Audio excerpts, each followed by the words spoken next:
कुछ महत्वपूर्ण परिभाषा हमने तीन परिभाषाएं पढ़ ली थी। तो पहले हमने पढ़ी थी जाल क्या होता है, इसके बारे में हमने पढ़ लिया था। दूसरी हमने पढ़ी थी टर्मिनल जाल क्या होता है, ये भी हमने पढ़ लिया। तीसरी परिभाषा होती है हमारे पास जालक। कौन सी होती है? जालक। ये भी हमने पढ़ लिया था। इस प्रकार से हमने तीन परिभाषाएं पढ़ ली और चौथी परिभाषा हम पढ़ते हैं हम शाखा क्या होती है, शाखा या ब्रांच। ब्रांच या शाखा क्या होती है, इस प्रकार से हमने, ये हमारी चौथी परिभाषा है। हम अपने शाखा या ब्रांच यानी कि आपको ये पता ही होगा। तो यूनिट नंबर हमारे फर्स्ट है, यूनिट फर्स्ट पेपर 3। पेपर कौन सा है? तीसरा पेपर है, उसकी यूनिट फर्स्ट है। और तीसरा पेपर की यूनिट फर्स्ट और यूनिट फर्स्ट का पहला टॉपिक होता है हमारे पास परिपथ विश्लेषण। अब हम पहले पढ़ते हैं शाखा क्या होती है, इसके बाद हम पढ़ेंगे संधि या नोड क्या होता है, फिर छठा हम पढ़ेंगे लूप या पास या लूप क्या होता है, पास या लूप। और टाइम बचेगा तो हम ये परिभाषा और पढ़ लेंगे द्विपार्श्विक प्रतिबाधाएं।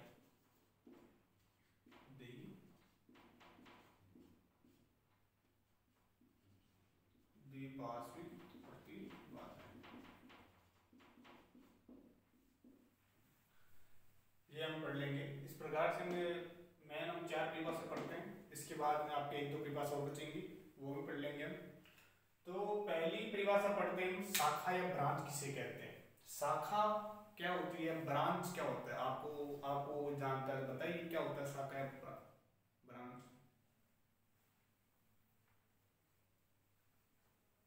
तो मैं बताता हूँ आपको कि यदि किसी जाल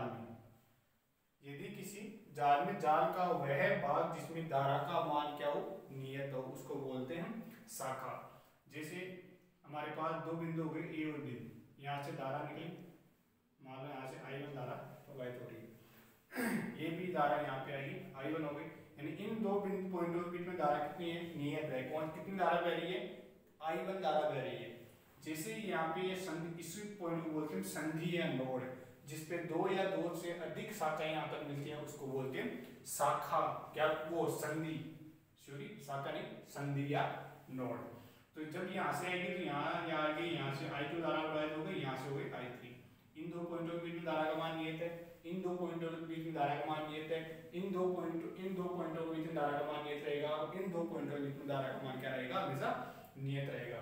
इन 2 पॉइंटों के बीच के अंदर भी धारा का मान क्या रहेगा, नियत।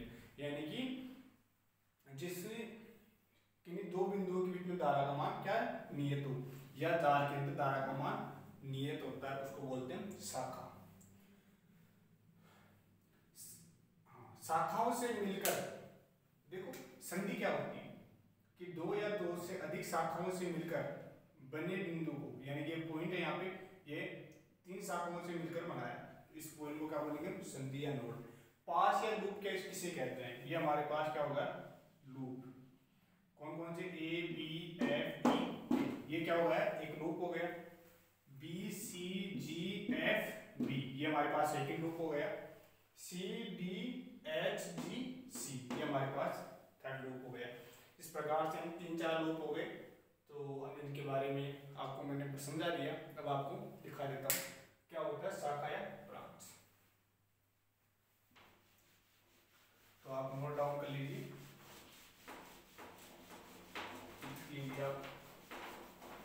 शाखा या ब्रांच किसे कहते हैं कि यदि किसी जाल में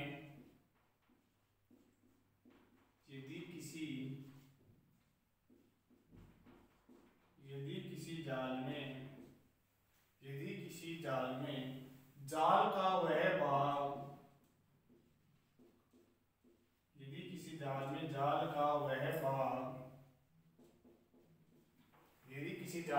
का वह भाग जिसमें धारा का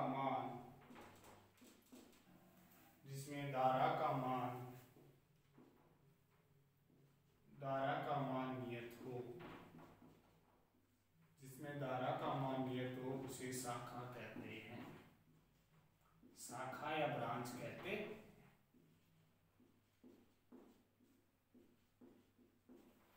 जिसे हम क्या कहते हैं, शाखा या ब्रांच। इसको हम डायग्राम के रूप में समझे तो बेसिकली हम इस प्रकार समझ सकते हैं।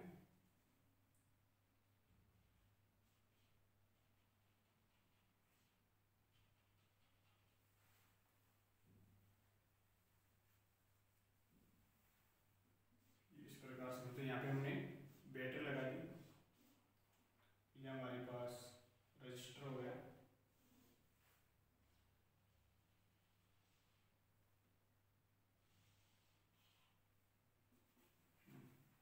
ये हमारे पास point A, point B, point C, D, F, G, H और आई, ये हमारे पास धारा। एग्जाम्पल के तौर पे हम समझे तो इसमें कौन कौन से दो बिंदु है जिनमें धारा का मान नियत होता है। तो होता है कि तो हमारे पास ए बी बिंदु हो गया, ए बी बिंदु हो गया, एक हमारे पास हो गया बी सी, एक हमारे पास सी डी, एक हमारे पास बी एच और एक हमारे पास सी जी आदि। इस इन आदि पॉइंट है जिनमें धारा का मान क्या रहता है, नियत रहता है। यदि किसी जाल में जाल का वह भाग जिसमें धारा का मान नियत हो उसे शाखा या ब्रांच कहते हैं। हम डायग्राम को समझ सकते हैं। ये हमारी एक डेफिनेशन पूरी होती है, शाखा या ब्रांच। हमारी दूसरी परिभाषा है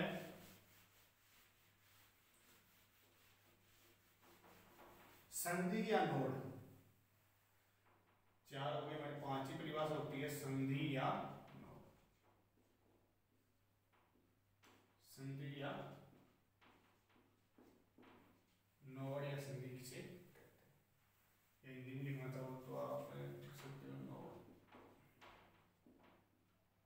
संधि या नोड क्या होता है कि किसी जाल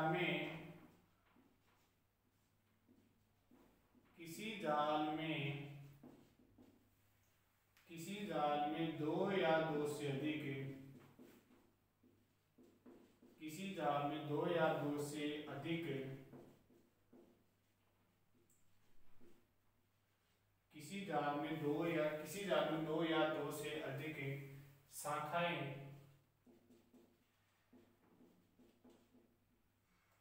शाखाएं जिस बिंदु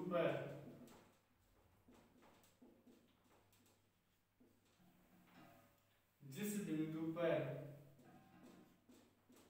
मिलती हैं,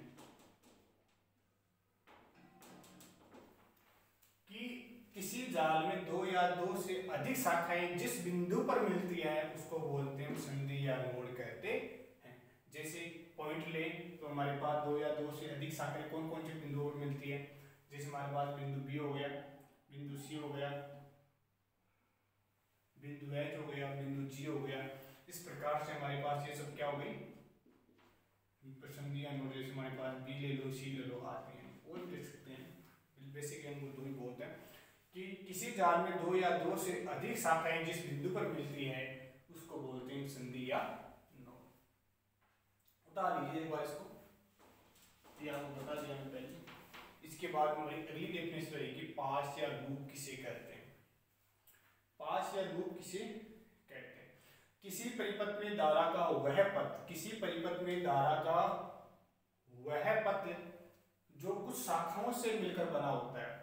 कि जो कुछ क्या होता है शाखाओं से, यानी कि ए बी हो गया, बी एच हो गया, एच आई हो गया, ये क्या हो गया हमारे पास शाखाएं। और इनसे बना जो लूप होता है, जो इनसे बना जो परिपथ या सर्किट हो गया, इसको बोलते हैं लूप। यानी किसी परिपथ में धारा का वह पथ,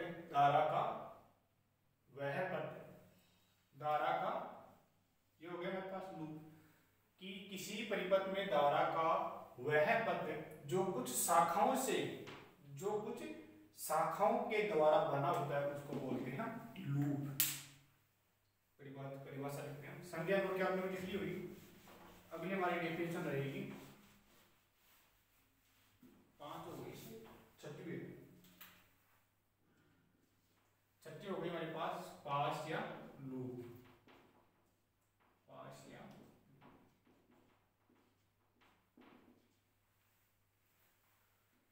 किसी परिपथ में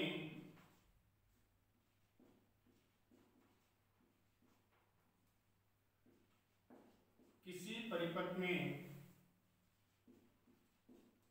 धारा का वह पथ जो कुछ शाखाओं से शाखाओं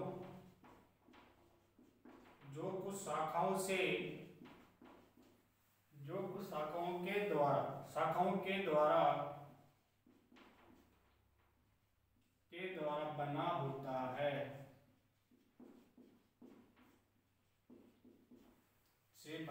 है, उसको बोलते हैं लूप।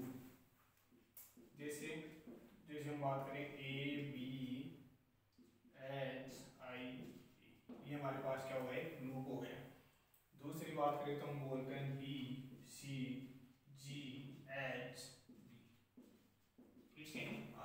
जैसे हमारे पास दो लूप हुए, एक ये हो गया, ये हो गया, ये क्या होगा हमारे पास, लूप। इसको बोलते हैं पास या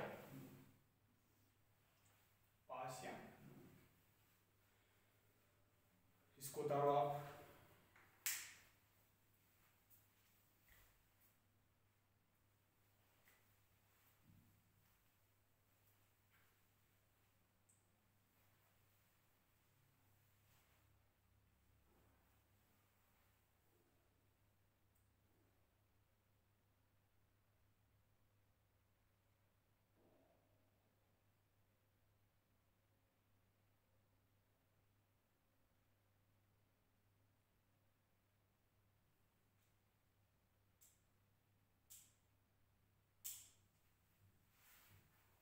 हमारे पास अगली डेफिनेशन होते हैं द्विपार्श्विक प्रतिबाधा क्या होती है।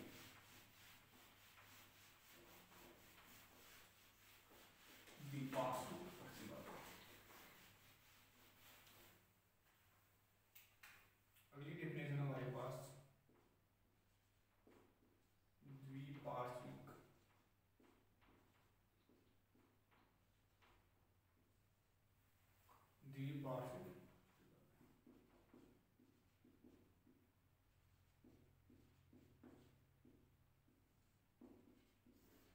क्या होता है द्विपार्श्विक प्रतिबाधा। यदि किसी प्रतिबाधा से प्रभावित धारा की दिशा बदलने पर, यानी कि कोई परिपथ हमारे पास हो गया, उस परिपथ में कोई प्रतिबाधा को प्रतिरोध मान सकते हैं। यदि किसी प्रतिबाधा से प्रभावित धारा की दिशा को बदलने पर प्रतिबाधा का मान क्या रहे, अपरिवर्तित रहे। जैसे मान लो कोई परिपथ हमारे पास, मान लो परिपथ है जिसमें एक प्रतिरोध लगा रखा है, हमने बैटरी दे दी 5 वोल्ट की, हमने बैटरी यूज कर रखे हैं। यदि बैटरी से उस प्रतिबाधा में धारा प्रवाहित करते हैं, धारा प्रवाहित कर रहे हैं, अब क्या करते हैं, धारा प्रवाहित कर रहे हैं, उसमें प्रतिरोध होता है, उसकी प्रतिबाधा। अब क्या करते हैं, धारा प्रवाहित कर रहे हैं, तो इसको धारा को हम क्या होगा, विपरीत कर देते हैं, यानी कि बैटरी को हम चेंज कर देते हैं। इस प्रकार से करने पर जो प्रतिबाधा होता है उसका मान क्या रहे, परिवर्तित नहीं रहे, तो उसको बोलते हैं द्विपार्श्विक प्रतिबाधा। अब बेसिकली जो द्विपार्श्विक प्रतिबाधा होते हैं, ये डायोड हो गया, ट्रांजिस्टर हो गया, प्रेरक हो गया, देखो डायोड हो गया, ट्रायोड हो गया, अर्धचालक हो गया, इनमें क्या होता है, इनका मान परिवर्तित होता है। किसमें, डायोड होता है हमारे पास, डायोड हो गया, ट्रांजिस्टर हो गया, इनमें क्या होता है, इसमें प्रतिबाधा का मान चेंज हो जाता है। जबकि प्रेरक हो गया, संधारित्र हो गया, प्रतिरोध हो गया, इनमें इसमें धारा का मान जब चेंज करते हैं तो इसका इन पे क्या कोई प्रभाव नहीं पड़ता है। किस किस पे, एक तो हमारे पास डायोड वो प्रतिरोध हो गया, संधारित्र हो गया, नहीं संधारित्र नहीं, ये तो प्रतिरोध हो गया, एक हमारे पास हो गया प्रेरक दो, और ये हो गया हमारे पास धारिता।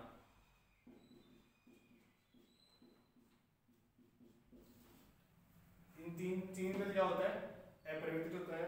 जबकि हमारे पास डायोड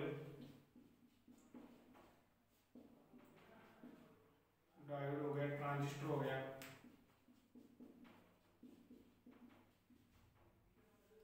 क्या होता है, धारा का मान